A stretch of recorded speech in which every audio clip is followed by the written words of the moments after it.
Olá, pessoal. Passou aí o dia 21 de agosto, né, que foi a sexta-feira aí dos vencimentos das opções. Então agora a gente pode falar aí sobre a nossa estratégia aqui no Small 11, né, essa estratégia que a gente está fazendo aí venda coberta e venda de put, tá?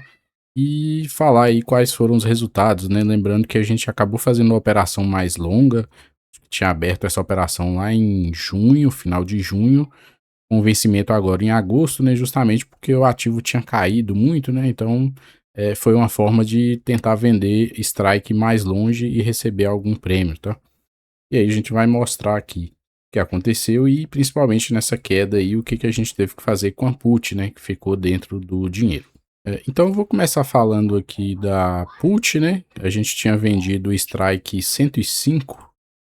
E o que aconteceu, né? O ativo, no dia que eu fiz a rolagem aí, foi dia 19, ele estava abaixo, né? Estava lá nos R$ 100, tá? Que a gente pode ver aqui. Então, é que eu tive um prejuízo, né? Eu tive que recomprar a put mais cara do que eu tinha vendido. Eu tinha vendido ela lá no dia 16 de junho, eu tinha recebido um prêmio de 3,15 e no strike 105, né? Com vencimento em 21 de agosto. Então, como o ativo no dia que eu fiz essa rolagem aqui, na verdade nem aparece aqui, né? Mas foi no dia 19, foi 2 dias ali antes do vencimento.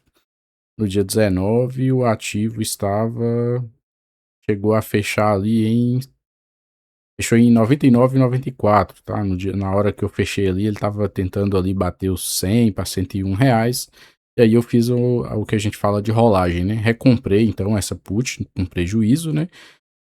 Tinha vendido ela por 3,15, recomprei ela por R$ 4,04. Então eu tive um prejuízo aqui nessa operação da put, tá? Data de encerramento, 19/8, tive um prejuízo aí de R$ 9,05. Na call, eu não fiz nada, tá? Como estava muito longe, né? Ou estava vendido aqui no strike 121, no dia da rolagem eu nem fiz nada. Tava ali valendo 1 centavo e eu deixei. Então essa aqui deu lucro, né? Deu lucro de 27,74, tá? Porque aqui deve ter questão de emolumento, apesar que não tá aparecendo aqui, né? E o que eu fiz então, né?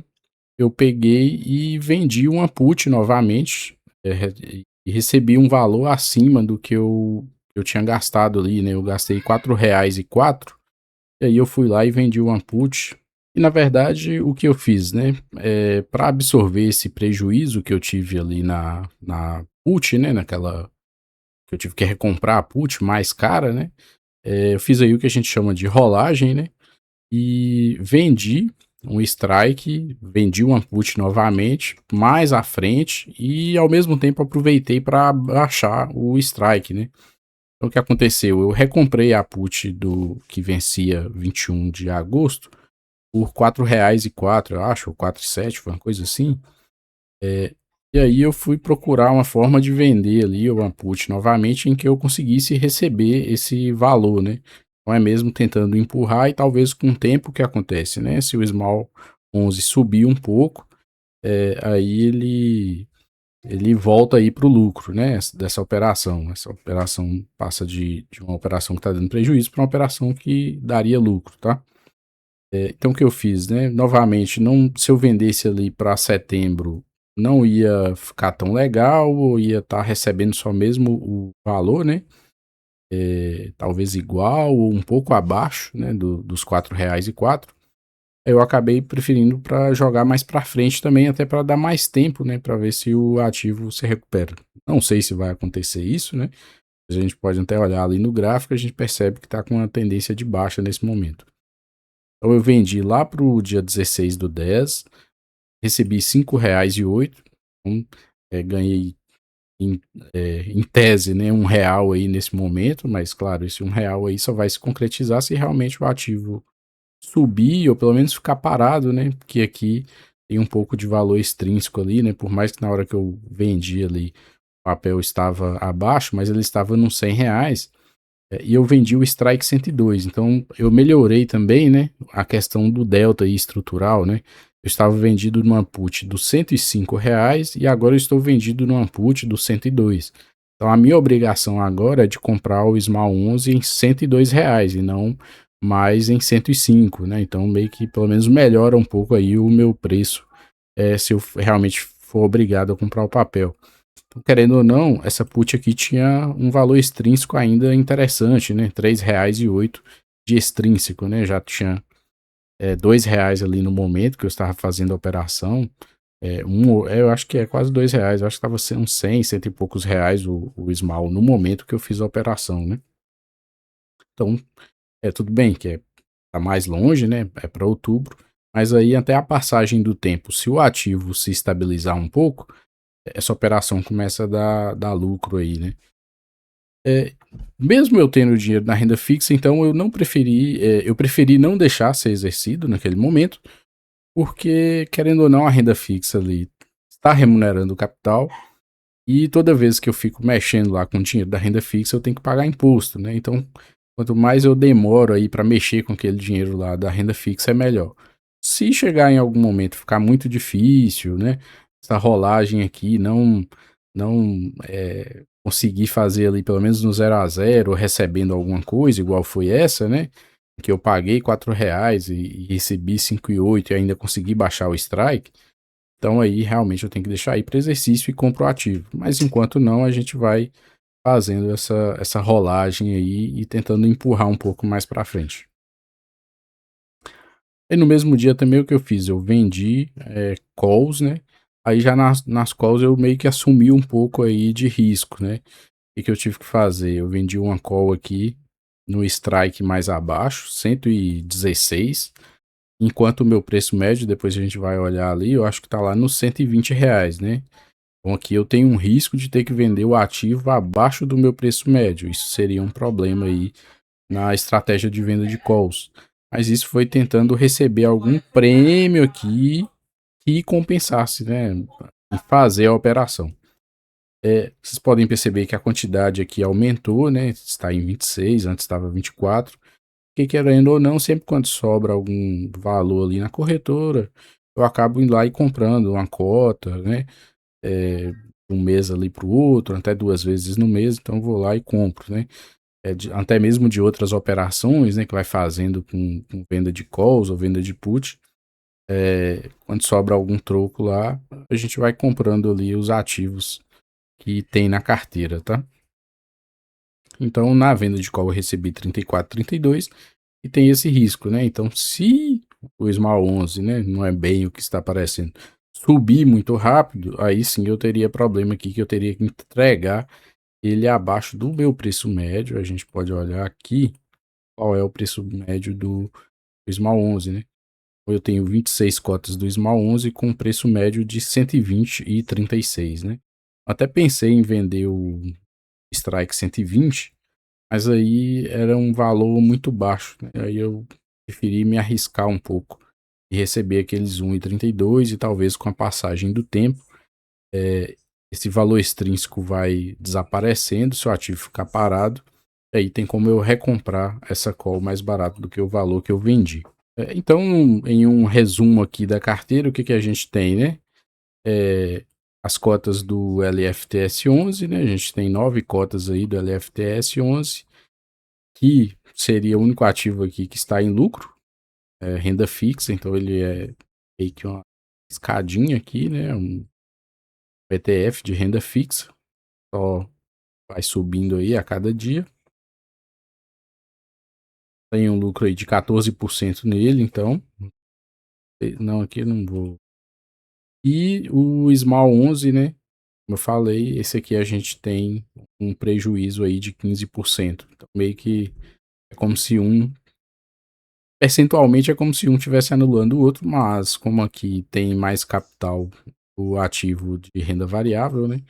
Aí o prejuízo é maior. Aqui na parte de relatórios, né? O que a gente tem, então, aqui são a cada mês, né? O que foi aferido ali de lucro ou prejuízo, né? Aqui em março foi um momento que eu tinha feito uma rolagem também de put, tá? e acabou que deu certo no mês de abril, no próximo mês, ou seja, recuperei esse prejuízo, como foi semelhante com essa que eu fiz agora, né?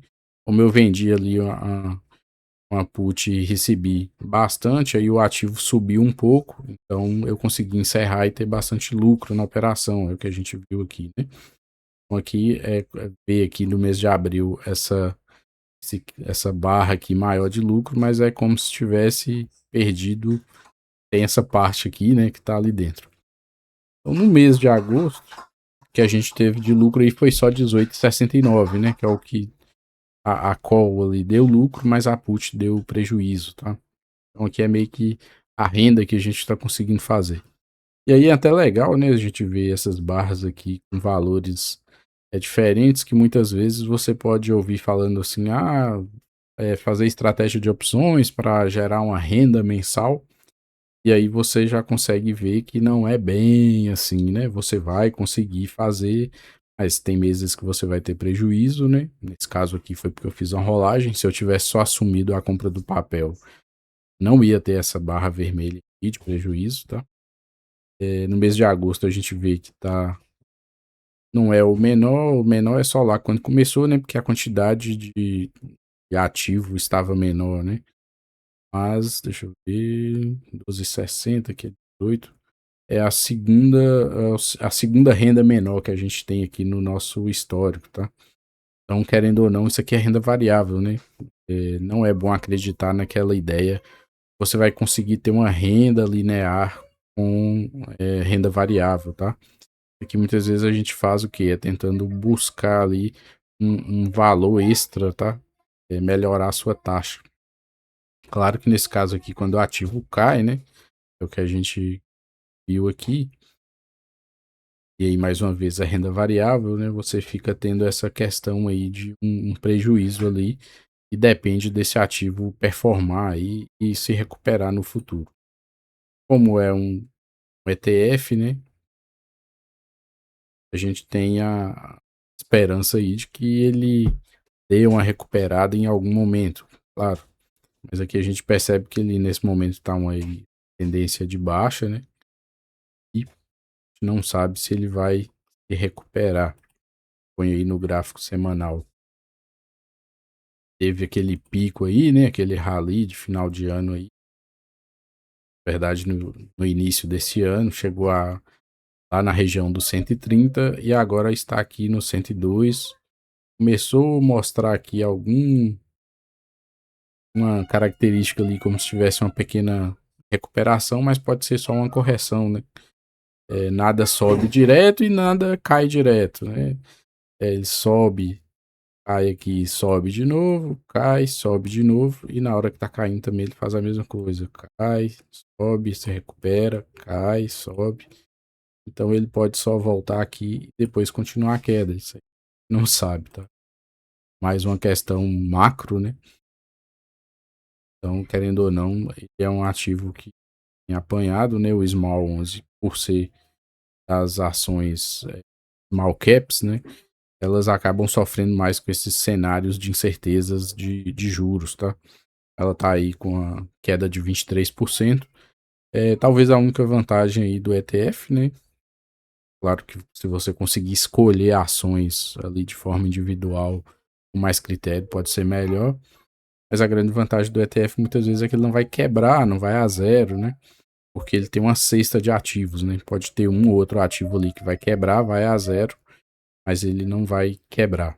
Diferente de uma empresa ali que se você errar muito a mão, né? Tipo, Casas Bahia aí, que em algum momento a pessoa comprou acreditando que era uma tendência de alta infinita e agora está em centavos, o ETF não corre tanto esse risco, tá? Ele é um pouco mais volátil, então para as opções é até um pouco melhor, né? Porque ele tem ali uma questão de a volatilidade tem um prêmio melhor. Mas aí muitas vezes tem que acertar ali melhor o momento de compra, né? Talvez ele volte a ficar consolidado aqui, né? Lateral igual estava aí antes, né? E a gente tem que ir fazendo aí as nossas operações e vender nossas calls para pelo menos remunerar a carteira e não ficar parado, tá? Bom, o vídeo de hoje era esse. Lembrando que aí provavelmente o próximo mês também não devo fazer vídeo, né, disso aqui, a não ser que aconteça alguma coisa aí, que eu consiga recomprar a put que eu vendi antes, mas não teria muito motivo para fazer vídeo aí antes, tá? É só mesmo quando sair alguma atualização aqui dessa estratégia. Espero que tenha gostado do vídeo e até o próximo.